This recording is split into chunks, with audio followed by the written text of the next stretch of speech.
Hey guys, welcome back to the channel. This is a story about what if Naruto absorbs the god tree in fairy tale. Before I start, please support for more amazing content and do consider subscribing to my channel and share this video with your friends. This is written by Sage of Prophecy and link in the description and support writer. Let's start the video. Age unknown area. Outside of Konoha. Naruto's age. 306 years old, body's age. 21. Naruto stood at the top of a tree overlooking Konoha, the village he called home. He watched from the tree by himself as he looked onward. He saw how much the village itself had changed, the people that came and went. The years he lived there, watched everyone go by, and it brought him tears of happiness and sadness. It has been over 200 years since the Fourth Great Shinobi War. By the time Naruto was 106, he faked his death since it was about due time he died. However, Naruto was unable to die easily, meaning only old age could kill him. Though, Naruto stopped aging in actuality at the age of 21. He just used a transformation jutsu to make himself look older. It saddened Naruto, but also made him happy. The system of shinobi slowly came to an end where only skilled people knew how to use chakra.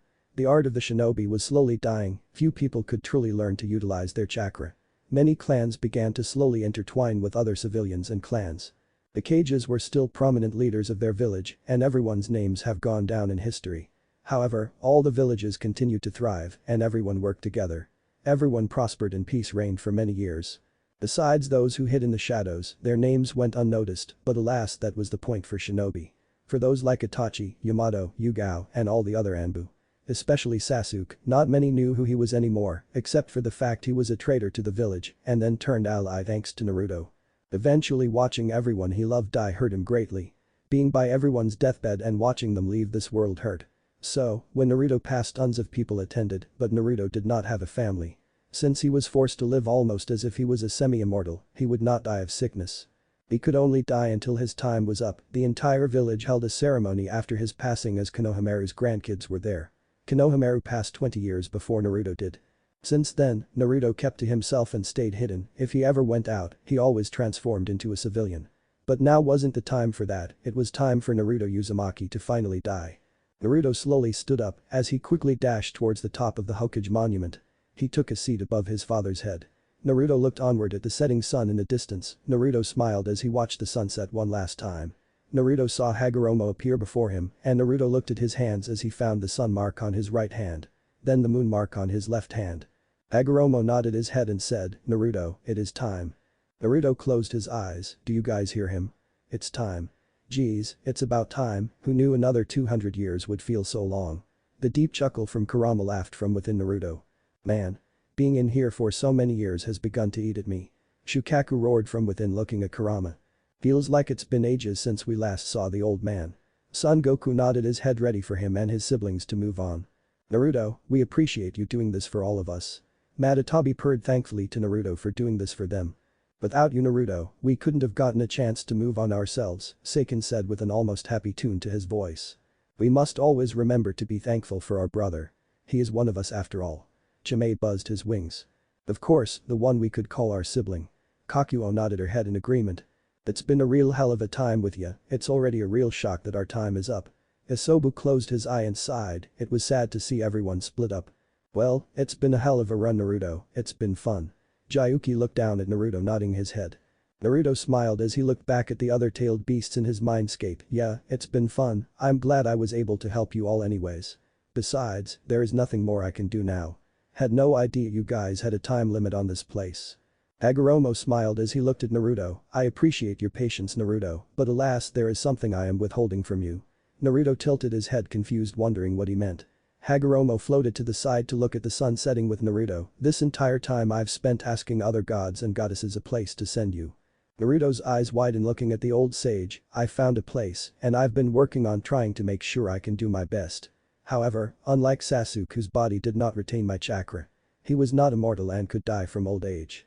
Wait, are you saying?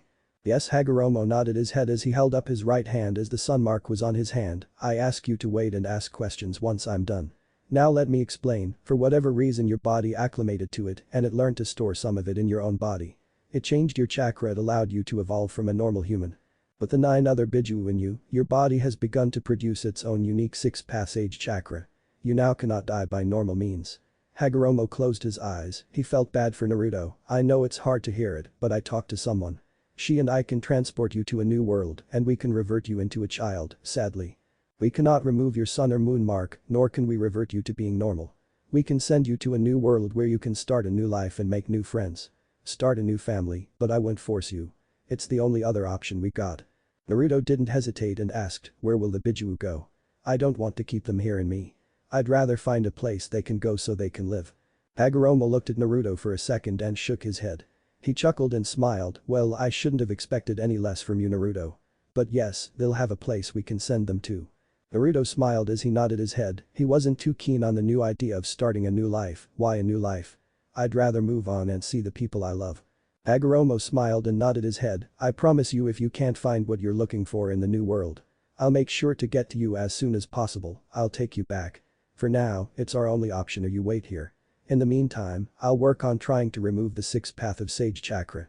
Naruto went to answer until Kurama intervened as his head of chakra formed next to Naruto's head, if I may be so bold, Naruto. Maybe it won't be a bad idea, it's a chance at something. It's the least you deserve. Before Naruto knew it all the other Bijua sprouted their heads from Naruto's back, each with their coloration and individual heads, I think it's quite a good idea too. It'd be fun. Madatabi purred, she wondered if Naruto could find someone to fall in love with. Not many people get the chance, I think it's a good chance. Son Goku smiled nodding his head at Naruto. It is good to give it a shot. Kakuo nodded her head in agreement and the rest of the others did so too. He would be mighty happy if you did it. Besides not every day a person gets a second chance at life. Jayuki nodded his head, thinking it would be something good for Naruto to try out. Naruto chuckled as the other Bijuu cheered in unison. Naruto sighed and rubbed the back of his head, alright if that's the case then why not? Naruto looked at Hagoromo, sure why not? What should I expect there?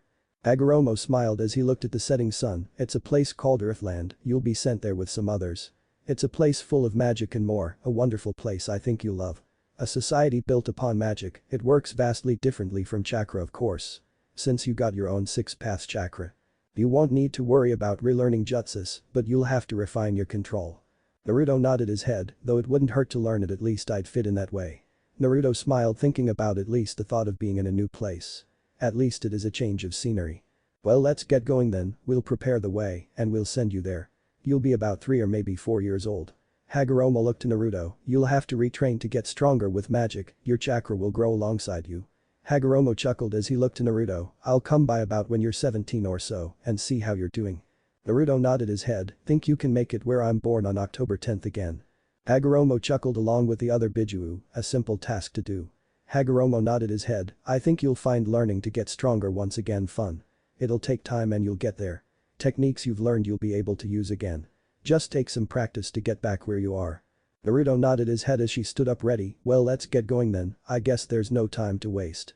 Hagoromo closed his eyes and waved his hand as a portal appeared below towards the Hokage tower, jump, then I and the other goddess will do our work, good luck and take care Naruto. You'll do fine. Naruto smiled as he turned his head, Naruto went to take a step as the Bijuu retracted back into his seal. Naruto went to move until some Anbu landed on the heads, who are you state your business and the group of Anbu stopped and they recognized Naruto as the previous Hokage, alive and healthy. Naruto chuckled as he waved to them, well I guess this is it see ya. Naruto moved forward as he fell forward. The wind blew in Naruto's face as he fell towards the portal. Soon, he was swallowed up and the portal closed behind him. The Anbu ran towards the edge. When they looked down, they saw nothing. The few Anbu who were there looked at one another. They all disappeared and went to go report to the current Hokage. But Naruto. Naruto watched as he fell through the portal and saw vast and a bunch of different colors and lights. He looked at himself as his body shrunk and his voice changed to his original high-pitched tone. Naruto closed his eyes as he prepared for the Bijuu all to leave, eventually he received their goodbyes. It's been a lot of fun Naruto, be safe and take care. We appreciate everything you've done for us. Jayuki nodded his head as he stood next to Kakuo, Chimei, Isobu, Son Goku, Shukaku, and Seiken all said respectively. Do take care. We'll forever be grateful. We hope you understand why we decided to continue onwards. We'll always be with you. You got this. Make sure to fuck some shit up in Earthland. Do your best, I'm sure you'll get stronger and prove yourself. Naruto turned his head to see Kurama and Madatabi still within him, don't worry kid, we weren't gonna completely leave you alone. I wanted to stay. Who knows what fun adventures you'll be on. I don't want to miss it Madatabi said with a gleeful tone in her voice. Naruto looked to the others and smiled, please take care, all of you, and thanks for everything, truly I appreciate these few hundred years with you all. I won't forget any of you. Soon they all dispersed as Kurama and Matatabi were the only ones left with him. Kurama turned to Naruto and finally said, well kid, you should wake up soon. You have arrived. Naruto was surprised, that was fast, but hey, dimensional travel is crazy to begin with. Naruto nodded his head and said, well I guess it's time to wake up, this should be new. Naruto soon left the mindscape to wake up in the place called Earthland. October 10th Alvera's Empire Age. Naruto's Earthland Age. 3. Originals Age. 288. Naruto slowly opened his eyes to find himself on the grass. Naruto slowly sat up as he placed his hand on the back of his head and rubbed it. Naruto slowly sat up and looked around and found trees and flowers. Naruto looked down to find himself wearing the black and orange outfit he got with Jiraiya after his training with him. The only difference was that it was small enough to fit him in its current state. Just then Naruto looked around to come face to face with something irregular. He looked to see a snout looking directly at him. The beast that the snout belonged to slowly sat up. The beast towered over Naruto and looked at him curiously. Naruto was surprised to see a beast of this size, he was gargantuan, and this was something he didn't expect. The beast had light-colored scales running all over its body. The beast has a dark-colored fiery mane running down its back and arms, which appear to be connected to its feathery wings. While having 3 pairs of extensions from its jaw, the beast has a dark-colored wing-like design over its eyes that's complemented by 2 oval designs right above it, the bigger one on the bottom and the smaller one on top.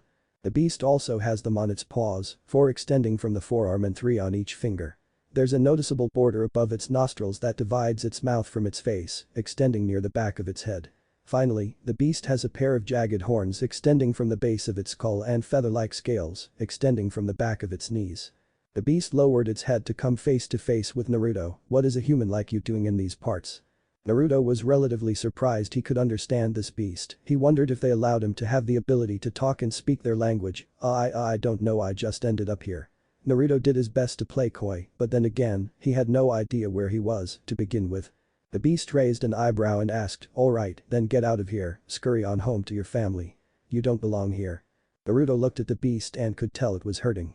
Naruto could feel it too, the dragon was in a lot of pain about it too. Naruto rubbed the back of his head and wasn't scared of said beast. If anything, he was curious about who this was, I don't have a place to go home to, my parents died a long time ago. The beast's eyes narrowed looking at Naruto, do you not fear me, child? I am yet a beast that you couldn't comprehend my power. I could squash you just with a press of my claw. I am a dragon, a beast that is beyond what normal humans are. Naruto continued to look at her rather curiously, what she said didn't entirely correspond to how she felt. Naruto smiled as a child would and walked over to the beast. Naruto stuck his hand out, my name is Naruto Uzumaki, it's a pleasure to meet you Miss Dragon. Naruto could tell by the dragon's voice that it was a female.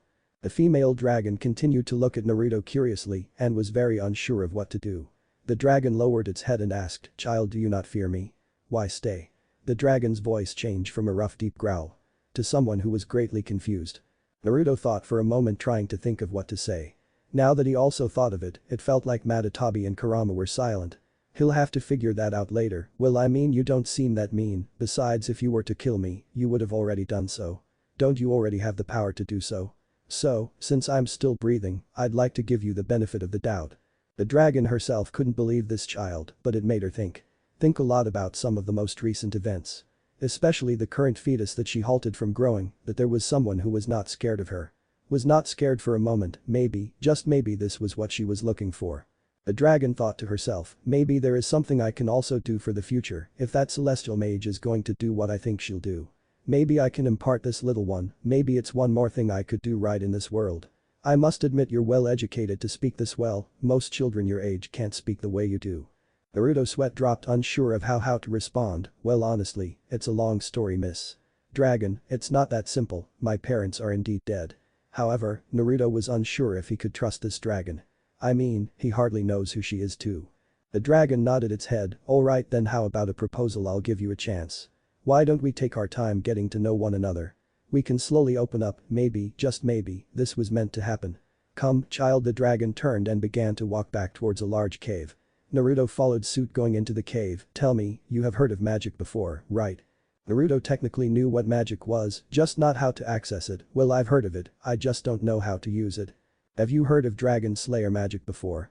The dragon raised an eyebrow, curious about what Naruto would say. Dragon Slayer was well known throughout the kingdom. Everyone knew of it.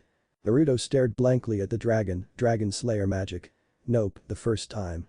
The dragon smirked. Well then, just saying, a lot of people should know of Dragon Slayer magic, so tell me, kid. Where did you come from? The tone of the dragon turned to a snarky one. Now the dragon wanted to know who Naruto was. Was he just a child who hid under a rock all the time or what? Naruto knew he was found out as he was unsure of what to say. Well. I mean. You aren't from here, are you, child? I know you didn't wash up here by the shore, nor did you walk out in the forest.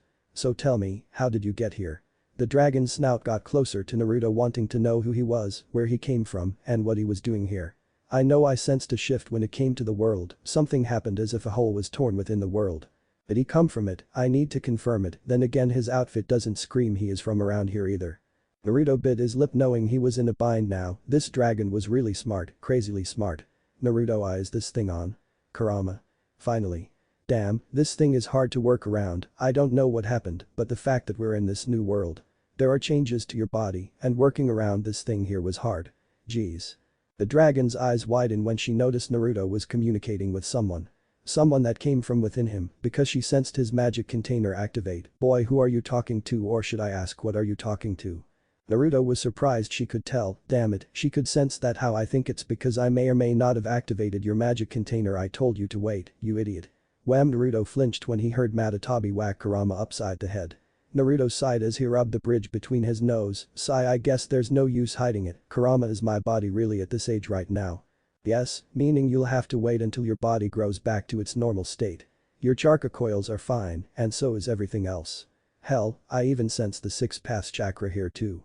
It'll grow with you, but you'll have to train, because from what I'm understanding, your chakra control, and I quote, is completely and utterly shit. Damn it, sigh. Well, let me tell ya, Miss Dragon, it's a long story. Let me start from here.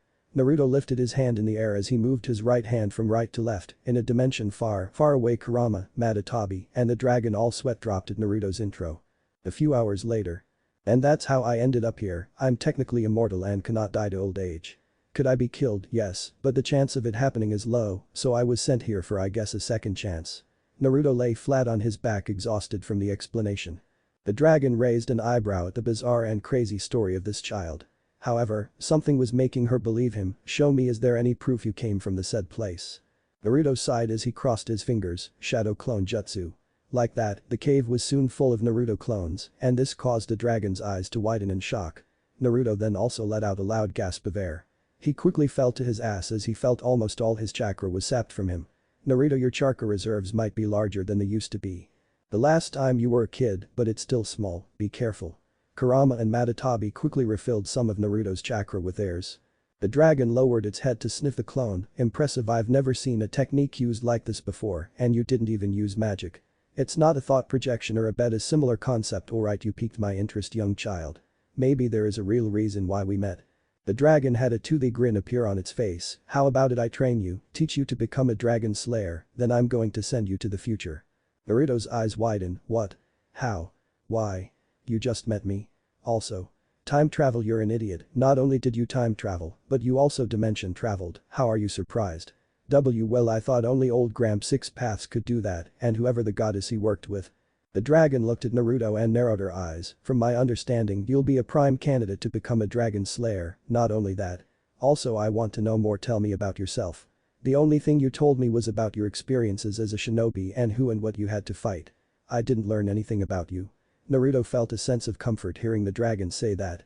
Wait, you want to learn about me? Or what? Naruto was a little surprised by her telling him this. There are currently other dragons also teaching children to become dragon slayers. I want to do that too. You'll be like my child I can look after. After all, I've always wanted to be a mother. The dragon smiled. So, please, I would love to hear about my child, Naruto Uzumaki. Naruto was a little surprised, but this also touched his heart. It felt nice, that someone wanted him to be their child. Naruto knew his parents were Kushina and Minato, and he got to talk to them and experience what it was like. But he never got to grow up with a parent. It is nice to have something like this. Was it wrong? Was it a bad idea? Could it have more negative effects? Naruto, go for it, it doesn't hurt, and I don't sense any malice from her.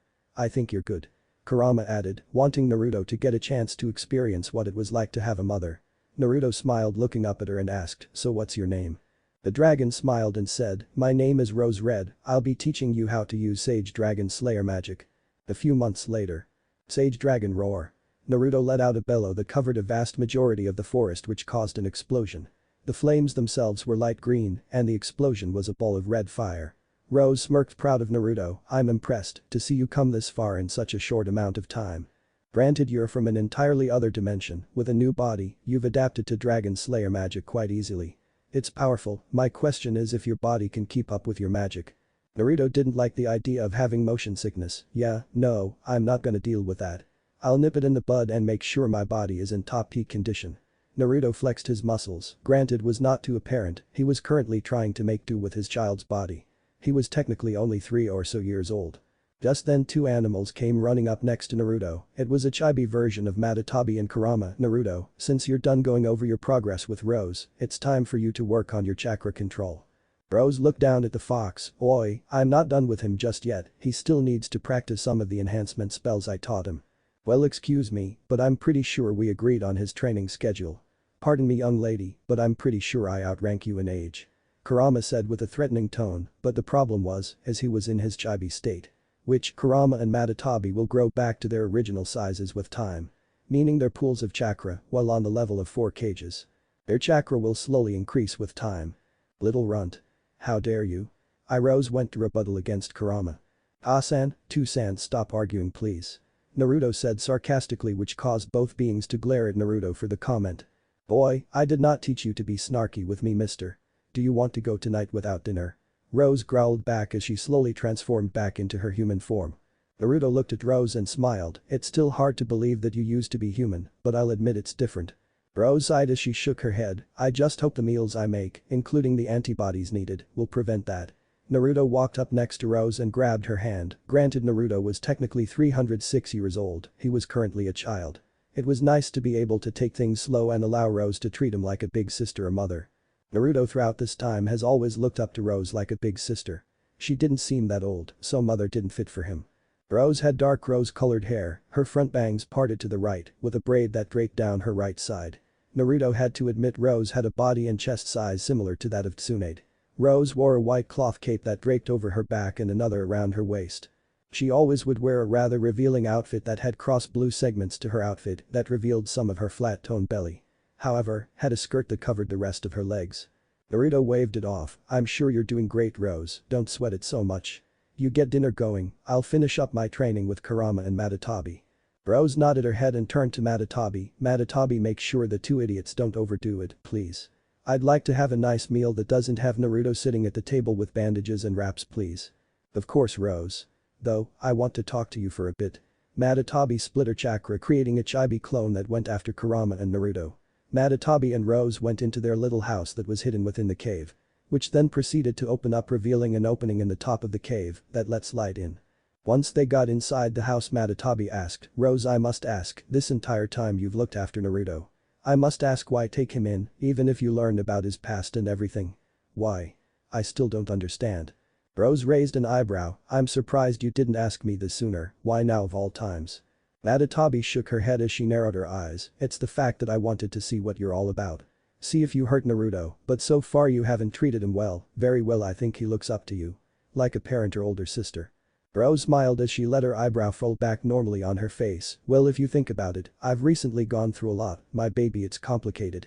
Let's just say I was in a bad spot, the fact that I am also a dragon because of my magic.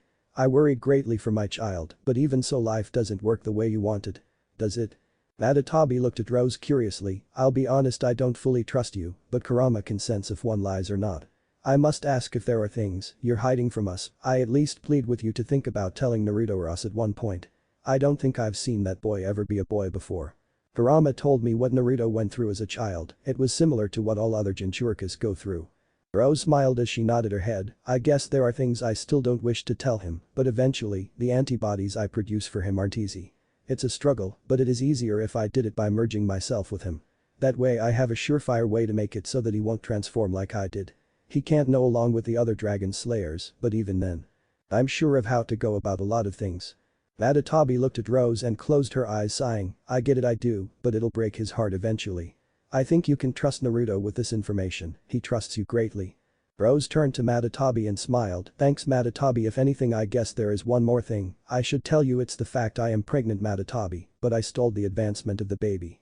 It isn't time to give birth to it, I'm not sure how I want to do this. I was thinking of allowing myself to use a thought projection and give it half of my magic container. It would do what I asked of it to look after Naruto, but I'm afraid it would my newborn. Matatabi was unsure of what to do as well, but an idea did form in her head. Is there a way for me to make the antibodies that Naruto needs? Rose looked at Matatabi shocked. Well, if I remember correctly, there are ways for you to learn, but it could cause you to be a Biju dragon if that is even possible. Matatabi didn't give it any thought. I'm glad that we could consider you family, Rose, if that's the case. Then that works for me if it means becoming part Biju dragon and I can help you, your child, and Naruto. I'd be more than happy to help you out. Of course, if this is something you want to keep from Naruto, I get it. Rose smiled. In fact, I don't want him to know I have a child. I don't want him to feel like he is responsible for it, whether it's a boy or girl. In fact, Rose rubbed her belly. It'd be funny if it was a girl and the two did fall in love with one another. I can easily speed up her age physically, but I think it'll be fine. I'll take care of her and give birth to her a few years before Naruto is sent through time. That way, when they grow up, they won't know one another. It'll be fate if they meet one another or even fall for one another. Well. Now I hope it is a girl. Matatabi cheered and purred at the mere thought of it. This caused Rose to chuckle with Matatabi. Matatabi now understands Rose's and her choices. It was something she was okay keeping secret from Naruto. Time skip 4 years. Alvara's Empire age. Naruto's Earthland age. 7. Real age. 292. Sage Dragon Roar. A blast of light green fire shot towards Rose as she tanked the attack due to her dragon scales. Naruto jumped towards her as a Rasengan formed in his hand. Rasengan. Rose held up a claw that cushioned the attack of the Rasengan. Rose flinched. She had to admit that attack itself was devastating. It shreds, and it does a lot of damage, more than a normal attack would do. Rose opened her mouth and fired her own attack off. Sage Dragon Roar. Red hot flames spewed toward Naruto, but he simply opened his mouth and began to eat Rose's flames. Naruto quickly jumped into the air with his hands extended outwards. The extra magic he ate from Rose's attack wrapped around his body like a cloak. They took the appearance of light green flame wings. Naruto held both hands up and shouted, Sage Dragon Secret Art. Special Sage Cannon. A condensed beam of magic gathered into a narrow beam of fire from Naruto's attack. Naruto's attack also had a spiral laser of green around the beam. Rose lifted her wings and blocked the incoming attack that struck her wings. She smiled behind her wings. He has grown so much and so quickly over these past few years. I'm impressed he was able to fire off such high-level spells so easily. He'll be a powerful foe for anyone who dares goes against him. Rose quickly flared her wings out, which deflected the rest of Naruto's attack. Impressive. Now show me what you can do. Rose charged forward as she changed back into her human form with her hands ready to fight. Naruto noticed what his parent-like figure wanted him to do. He ran at her, engaging her in hand-to-hand combat. Rose threw a right-hand chop to the left of Naruto's head. He quickly brought his left hand up to not block. Instead, he redirected her attack and went to attack with his left hand. Rose went to block with her left hand, but saw Naruto reel his left hand short of its mark, a feint. Sneaky little Naruto threw his right hand toward Rose's solar plexus. Rose smirked instead of shifting her body or her arms to block his attack. Rose allowed herself to lower herself down to Naruto's height. Before Naruto knew it, his hand punched into Rose's left boom, cushioning Naruto's attack. Ack. Rose, what the hell? Naruto screamed out as he retracted his hand. Rose quickly swept her feet under Naruto's, causing him to fall flat on his ass. She then aimed her knife fist at Naruto's throat. I win this time. Naruto looked up at Rose annoyed. Cheater.